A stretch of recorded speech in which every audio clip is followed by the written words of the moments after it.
Bonjour mes chers élèves, avec vous Madame Raja Mkheta, professeure de SVT au lycée collégial Jamel Dil Afrani qui appartient à l'académie de l'Ayoun Saqi Al-Hamra. Bienvenue pour cette séance. Comme vous voyez, ça sera une séance de soutien et de consolidation pour les contenus qu'on a déjà vus, à savoir les fossiles et la fossilisation, le rôle des fossiles dans la reconstitution des milieux anciens de sédimentation et dans la datation relative des roches sédimentaires. Aussi, on a vu l'échelle stratigraphique et le dernier contenu, c'était le cycle sédimentaire. Commençons par les fossiles. Donc, ici, on voit un petit schéma qu'on va remplir en termes de rappel. Donc, les fossiles peuvent être des restes ou bien tout simplement de traces de l'activité biologique. Les restes peuvent être intacts. Donc ici on a des images réelles de restes intacts, de fossiles entiers, à savoir le mammouth de Sibérie et les insectes comme ce moustique-là, qui est emprisonné dans une matière appelée ambre. Les restes peuvent être aussi des parties dures, ou bien de restes de parties dures, soit minéralisés sans remplissage avec les sédiments, soit sous forme de moulage interne et externe avec remplissage. Ici, on a un exemple de la carapace du trilobite qui est minéralisée sans remplissage. On a ici la carapace d'origine. Le deuxième cas, ce sont des moulages externes et internes du même espèce, les trilobites.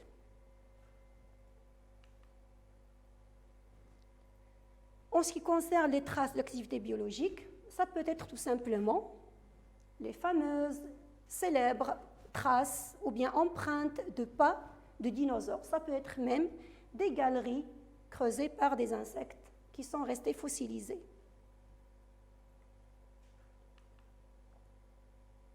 En ce qui concerne le processus de la fossilisation, ça veut dire la transformation des restes en fossiles. Ici, je t'invite à faire un petit exercice, c'est d'essayer de classer par ordre chronologique les événements qui se sont passés avant la transformation de la coquille de l'ammonite en une ou bien en un fossile. Donc, pour mettre en ordre ces images, on va commencer par l'organisme étant toujours vivant. Donc ici, tu vois avec moi l'ammonite en train de se déplacer. Ce déplacement, ça veut dire qu'il y a une activité biologique. Ça veut dire aussi que l'être vivant est toujours vivant. Chaque être vivant va bientôt mourir. Ici, dans cette image, je vois qu'il y a une absence de déplacement, ce qui peut se traduire par la mort de l'animal. Toujours en remarquant l'aspect de la coquille. Les parties molles vont se désintégrer, se décomposer. Seul reste la partie solide. Ici, je vois bien la couleur et l'aspect de la carapace, donc je peux mettre cette image en troisième position. Avec le temps, il y y aura un enfouissement de la carapace dans les sédiments fins, comme le sable, comme la boue, etc. Dans cette image, ces flèches nous montrent qu'il y a un dépôt de sédiments. Donc, je peux classer cette image comme étant la quatrième image. Toujours en voyant l'aspect de la coquille, il n'y a pas encore transformation en fossile. Donc, je peux regarder cette image, par exemple. Ici, je reconnais les couches sédimentaires. Tu as déjà étudié les roches sédimentaires. Ils se présentent toujours sous forme de couches horizontales. Donc, à l'intérieur, je vois la carapace, mais son aspect, il est un petit peu différent. Donc, je peux dire, dans cette image, il y a vraiment une fossilisation et il y a aussi une diagénèse. Pour que notre fossile affleure à la surface, il doit y avoir des mouvements de de soulèvement du fond marin. Ici, il y a un petit indice. Tu vois ici le soleil. Dans les images précédentes, on ne voit pas le soleil. Ça veut dire que l'animal est toujours dans les fonds. Ici, je vois le soleil, ça veut dire l'air libre, ça veut dire affleurement. Donc, après soulèvement du fond marin, cette roche qui est devenue vulnérable aux facteurs d'érosion, elle va être érodée, altérée, et notre fossile va affleurer à la surface. Donc, je peux classer cette image étant la dernière étape. Donc, vous voyez ici la chronologie des événements. Ils sont classés de 1 à 8. Ammonites vivants, dans les fonds marins, il y a environ 65 millions d'années. L'ammonite meurt et ses parties molles, bien sûr, se décomposent. Seule la carapace qui est dure va persister. L'étape la plus intéressante, il y a enfouissement de la coquille dans les sédiments. Cet enfouissement, tu l'as déjà vu, il est très important pour soustraire notre carapace des facteurs de décomposition. 5e étape, comme vous voyez, ces flèches montrent bel et bien qu'il y a un dépôt de sédiments fins qui recouvre la coquille. Tu as déjà vu cette phrase, diagénèse et fossilisation. Ce sont deux phénomènes concomitants. Donc, il y a ici transformation des sédiments en roches sédimentaires, diagénèse. Notre coquille va se minéraliser et elle va devenir un fossile. 7e étape, pour que le fossile affleure, il y a des mouvements géologiques internes très lents qui peuvent aboutir au soulèvement des fonds marins et à l'affleurement de notre fossile. Donc, dernière étape, après érosion, il y a affleurement du fossile à la surface de la Terre.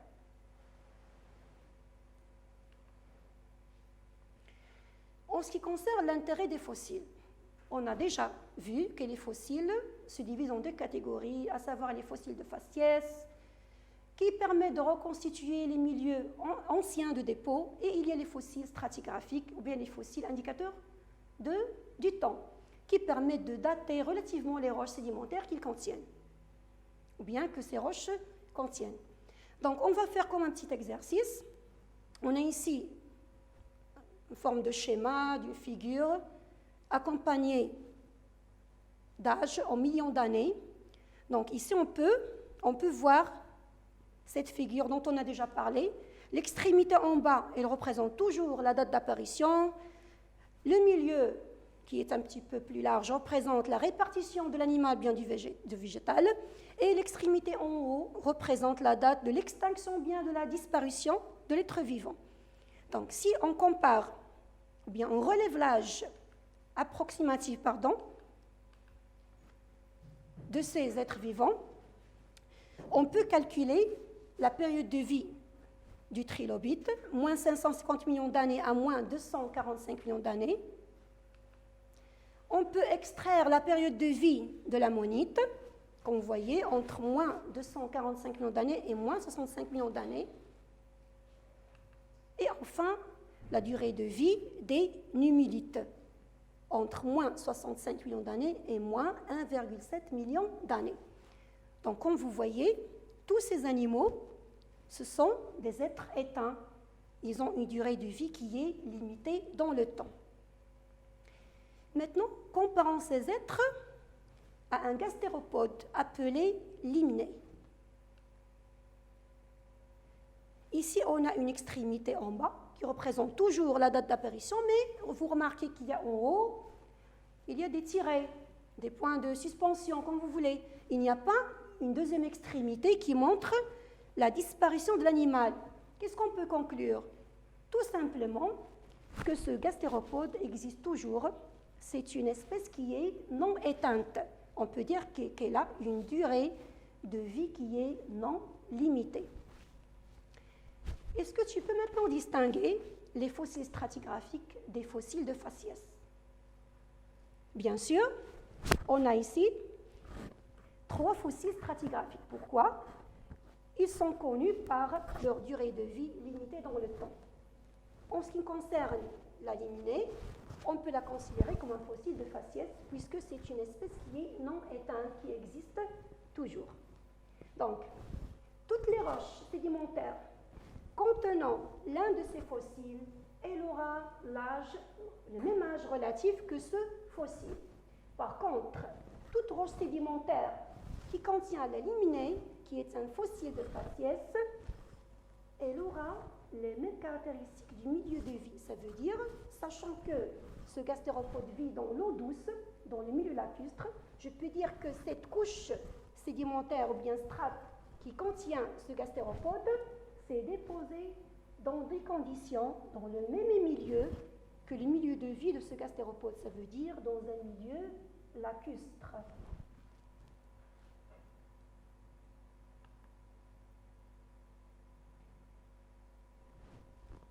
Maintenant, tu as reconnu l'échelle stratigraphique. Si tu cherches sur Internet ou n'importe quel ouvrage, tu vas trouver plusieurs versions avec plusieurs animaux, plusieurs couleurs, plusieurs informations plus ou moins développées. Donc ici, on reconnaît l'ère quaternaire, l'ère de l'apparition de l'homme. Il est en blanc. L'ère tertiaire, appelée aussi cénozoïque, le mésozoïque ou l'ère secondaire, et le paléozoïque. Comme on a déjà vu, pour lire une échelle stratigraphique, je dois commencer par la lire depuis le bas. Ça veut dire du bas en haut. Pourquoi? Pour suivre la chronologie des événements. Donc ici, je reconnais les aires par leur subdivision en 4, puisqu'il y a 4 aires. Donc tu peux reconnaître chaque aire par leur nombre. Il y en a 4. Il y a l'ère primaire paléozoïque, suivi du secondaire mésozoïque, suivi du tertiaire ou cénozoïque, puis suivi de l'ère quaternaire. Chaque ère, comme on a vu, est subdivisée en périodes plus courtes qu'on a appelées période ou cycle ou bien système. Donc la deuxième subdivision, après les ères, ce sera des périodes, des cycles ou bien des systèmes. Chaque système peut être lui aussi subdivisé en périodes de plus en plus courtes qu'on a appelées des sous-systèmes. Puis on peut trouver aussi des étages. Donc vous remarquez ici, pour chaque période ou bien chaque ère, il y a des organismes, des êtres vivants caractéristiques. Il y a aussi des événements. La plupart, ce sont la formation des chaînes sédimentaires, montagneuses anciennes.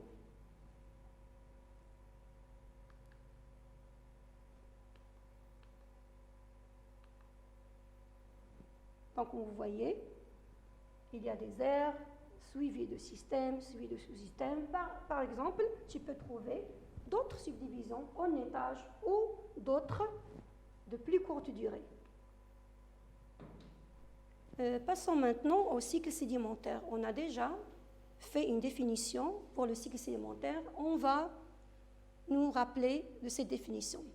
Considérons le niveau de la mer dans 3 temps géologiques successifs, à savoir T0, T1 et T2. Ici, on a 2 figures. J'ai la figure à ma droite et la figure à ma gauche. Vous avez bien sûr reconnu la mer par sa couleur bleue et le domaine continental par sa couleur marron. Si on compare le niveau de la mer dans chaque figure, donc la flèche noire ici, elle va nous indiquer le niveau de la mer. On va d'abord faire une petite comparaison. Dans la première figure qui est à ma droite, je vais comparer le niveau de la mer dans ces 3 temps géologiques successifs.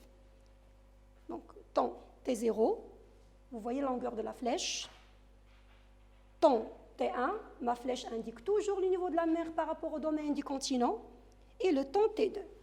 Vous remarquez très bien que ma flèche rétrécit, ou bien sa longueur diminue. Donc, puisque ma flèche diminue, ça veut dire que le niveau de la mer baisse. Ça veut dire qu'il y a un retrait de la mer et une émergence du domaine continental.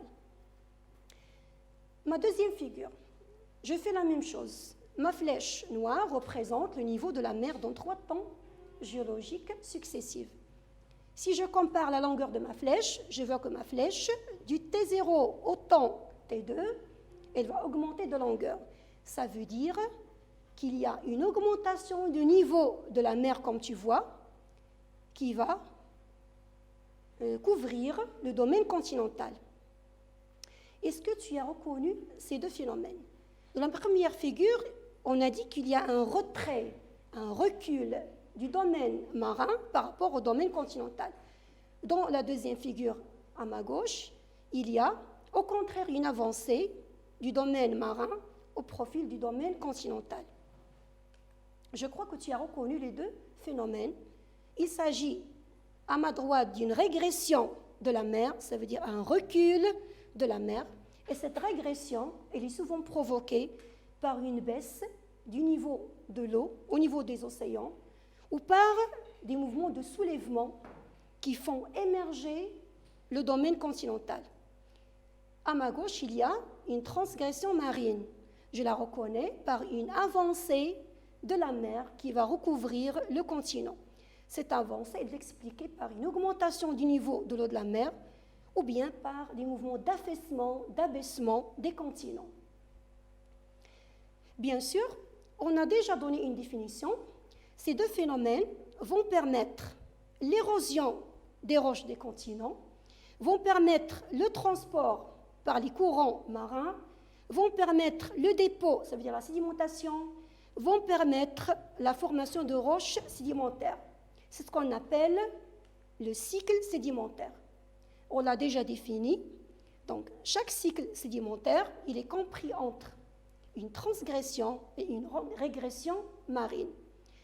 Chaque phénomène va donner une suite de couches sédimentaires caractéristiques. Par exemple, lors d'une transgression, on aura ce qu'on appelle une série ou bien une séquence transgressive. Lors d'une régression, on aura une séquence régressive. La question qu'on va se poser et qu'on a déjà vue, on va nous rappeler, par quoi est caractérisée une séquence transgressive et par quoi est caractérisée une séquence régressive. Ici, j'ai un petit schéma illustrant les deux séquences. Ici, je vois une séquence transgressive. Elle se traduit par un passage du faciès continental vers un faciès marin. Qu'est-ce que ça veut dire? Si on considère le principe de superposition, tu as déjà étudié que la couche sédimentaire la plus basse est la plus ancienne. Donc, si je remarque bien cette séquence transgressive, la première couche qui s'est déposée, c'est du grès. Le grès me fait rappeler le domaine continental. La deuxième, c'est le schiste. C'est une couche intermédiaire entre le passage entre le faciès continental et marin. Le calcaire, il est caractéristique du faciès marin. Donc, ce déplacement ou bien transformation du faciès continental vers le faciès marin traduit une séquence transgressive et nous renseigne sur le phénomène de transgression. Par opposition, ici, je vois une séquence régressive. Donc, si tu la compares, et donc A, elle est transgressive, B, elle est régressive. Par opposition, dans une séquence régressive, il y a passage du faciès marin, illustré ici par les roches du calcaire, vers le faciès continental. Donc, le premier dépôt, ou bien la première couche, selon le principe de superposition, c'était des calcaires. Le calcaire, il est caractéristique d'un faciès marin. Le schiste, caractéristique d'un faciès intermédiaire entre le passage du faciès marin continental. Le grès caractérise le faciès continental. Donc, répétons, récapitulons. Le passage du faciès marin vers le faciès continental traduit une séquence qu'on appelle une séquence régressive.